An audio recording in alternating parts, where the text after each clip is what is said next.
Well, hello again from the St James's Park media room, and yeah, it's been a pretty stormy week here on Tyneside, hasn't it? I'm talking more about bets than I am Babette. Let's head out into the stadium and have a chat. A lot to talk about again today on the back of Newcastle's 4-0 victory over Crystal Palace, and like I say, while it's been pretty turbulent off the pitch, well, that was all relatively calm and routine on it now. I'll come to Sandro Tonali and the reception afforded to him a little bit later in the video. Of course, we've got to look into that, and I've got one or two little newsy updates on Tonali's case as well. But first of all, let's look at the game. And well, if you wanted the perfect preparation for Wednesday's visit of Dortmund back here, then that was it today against Crystal Palace. 4-0 victory, as I said there, routine. Palace were subservient really in many ways. We've just spoken to Roy Hodgson downstairs, and it was quite amusing. I do like Roy Hodgson. He said, I've got nothing good to say. I would rather not think about it. I've got no positives. We came here thinking we could give Newcastle a good game, and we were, quote, woeful.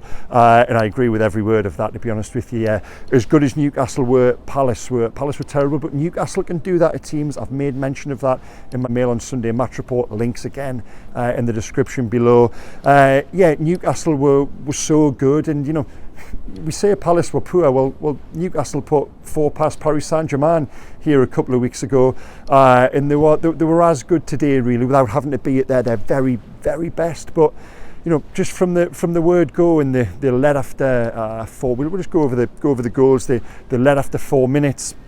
And it owes everything, really. The classic Kieran Trippier. I'm going to come on to my merit marks, and I haven't given Starman to perhaps who you would think, and I'll say the reasons why in just a moment. But first of all, that first goal, Kieran Trippier's layoff, it's just absolute class. Murphy's lob, cross, we don't know. Either way, it finds itself in the far corner.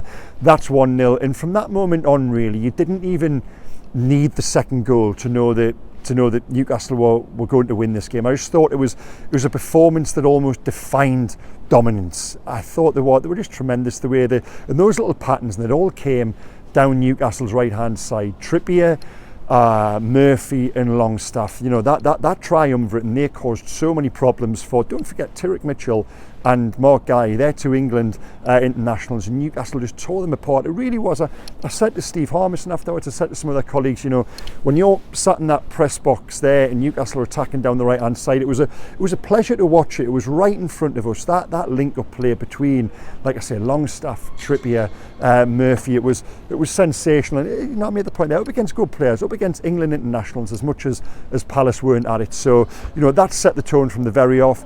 They then make it 2-0 belatedly, really. It doesn't come until the 44th minute. What took them? They were so good. 44th minute, and again, it's a Murphy cross to the back post. Don't forget Kieran Trippier's overlapping run, which I thought really afforded Murphy the space. And Anthony Gordon, I've spoken so much about where he is at. It comes to him there. And last season, he probably scuffs that one, or he catches it and hits the post. I hit the bar not long beforehand here, but it looks an easy finish, but it's probably not. And again, that's just a marker of where he is at. It's then absolutely game over in stoppage time. Again, it's Trippier's search and ball. Guy, I don't know what he's thinking, trying to bring it down, and Sean Longstaff strides onto it, and it's an easy finish. They get the fourth, midway through the second half. Murphy's wonderful cross really swept into Wilson from Trippier's through ball, and Wilson's never going to miss in that scenario. And a point, and I asked this of Eddie afterwards, that was a 4th English scorer. Eddie hadn't even realised that he'd started 8 English players as well. So where was Gareth Southgate today? I looked up towards the director's box after that 4th English goal, and I couldn't see him, but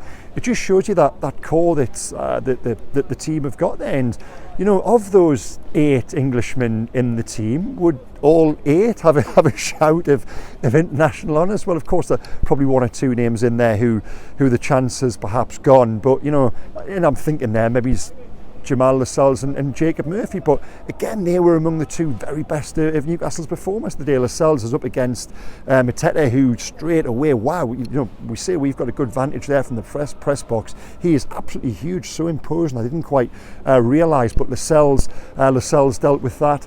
Murphy was excellent, 2 assists and the goal. And I just thought, to a man, you've then got what were the 3 non-English boys in there. Fabian Schär, again, is just absolutely cruising through games at the moment.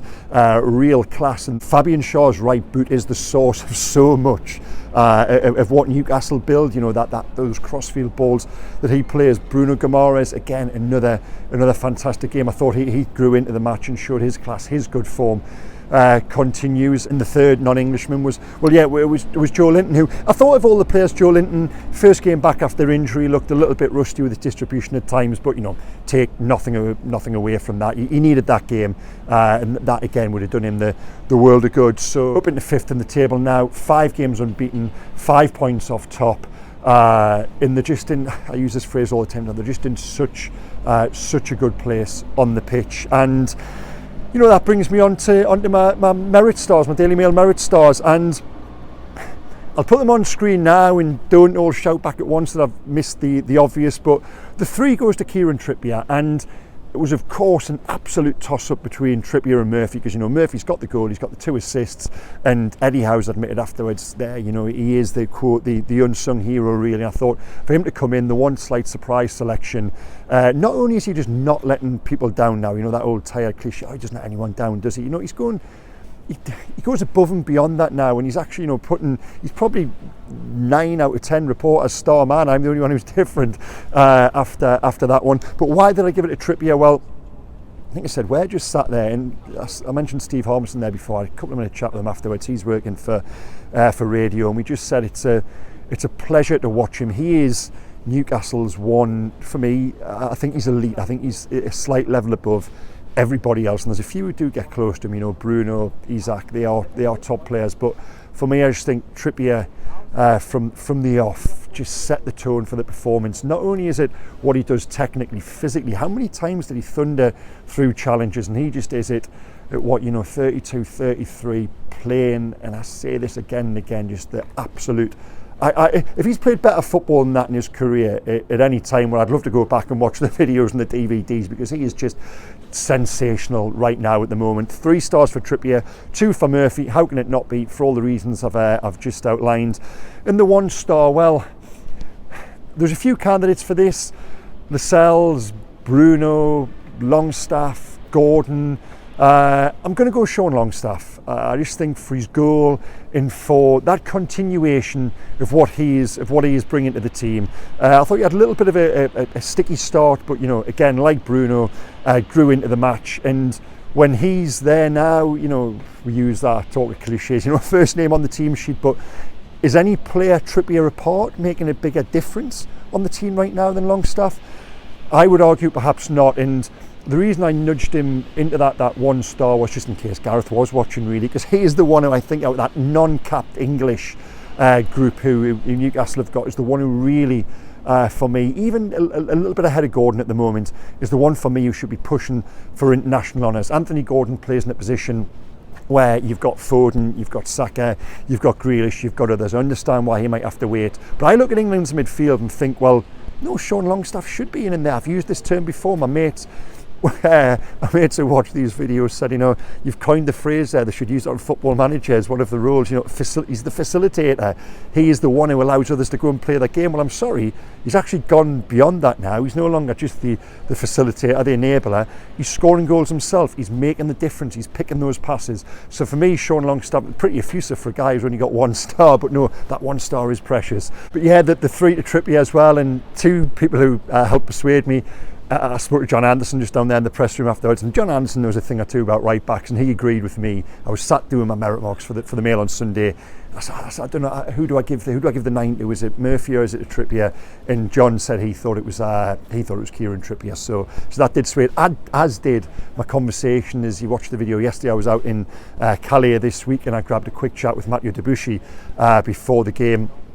He said his English wasn't very good and he wasn't very keen. I said, listen, I'm from Newcastle, and he was persuaded at that moment. And we talked about Kieran Trippier, and he said, I think he said it tongue in cheek, he said Kieran Trippier is the best right back at Newcastle since me. He said he loves watching him play. So on the back of that, and seeing what I saw with my own eyes, and Andrew's comments as well, yeah, it's the 3 stars for Kieran Trippier. Now, what of Sandro Tonali in the reception afforded to him? For anyone who wasn't here, I know there's lots of expat viewers and guys who perhaps weren't.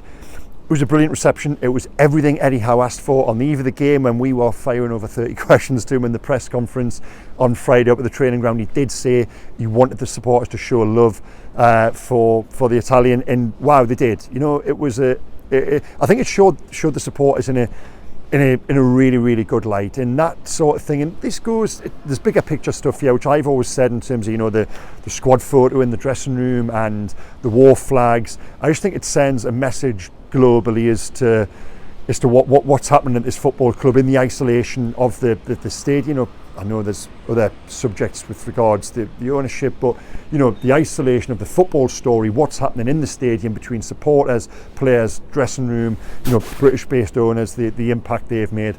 I do think all of that sends a really strong, powerful message, and again, it did with Tonali today. But more importantly, it sent an important message to the player himself. And where do I stand on this? Well, I'll be honest, I want to see and know more about the case and the whys and wherefores of what Sandro Tonali has and hasn't done and what he is suffering from. But of course there's sympathy. This is a 23-year-old young man who has come to a new country, and you could tell straight away that he was struggling with the adaptation, and to then have this land on him, and we're led to believe, you know, I've spoken to lots of people in Italy, the first he knew about it himself in terms of the investigation, they insist that it was last Thursday when he was taken away for question at the Italian Football Federation. So of course he's going to be going through a lot, and Eddie had made a really pertinent point that caused me to pause and think, you know, as much as we're looking at an asset who has come in and has arrived with an issue that has caused Newcastle to lose a very valuable player, and for up to what we think is going to be at least a year, Eddie said, you know, take yourself away from that and look at the human being and the distress it's caused. And there's a young man there with a family and a partner who's having to go through all this. So that did cause me to think into that end when he went out to warm up today, and then again when he comes on at the end. And Eddie, you know, he's just admitted to us downstairs it was his idea to push Sandro Tonali out in front of on the lap of honour, and what he got back was love, it was warmth, and it was heartening to see. But there is the other side of this, which is Newcastle are going to be left with a real issue here in terms of missing a very valuable asset in their squad, and from an FFP perspective not being able to go out and replace them as well. So I think we've still got a lot to digest on this story, but certainly, like I say, in the isolation of what happened here today, I thought it was a really good show from the home support. Now, what do we know in terms of news? Well, from what I'm led to believe, there's going to be a meeting on Monday in Italy between Sandro Tonali's lawyers and the Federation, when it's expected the length of the ban will be negotiated, will be settled upon. Now, I don't think UEFA, from what I'm hearing, I don't think UEFA want Tonali to be part. If that ban is about to be announced, they perhaps don't want him playing in the Champions League on Wednesday. So I would expect that to be Tonali's last game here at St James's Park until at least, you know, a couple of months into next season. We'll have to wait. So as ever, guys, what an action-packed busy week we've got ahead of us. Tonali off the pitch, Dortmund on the pitch. I'll be back here on Tuesday for the pre-match press conferences, and I'll be bringing you an update from that, and then we've got another huge game back here on Wednesday night. So please keep on watching, guys. Hit like, hit subscribe. All the relevant links are in the description below, and thank you again for watching. It really is appreciated. The comments, the interaction is tremendous. It really is. There you go, one last scan of St James's. Okay, guys, take care. See you soon. Bye bye.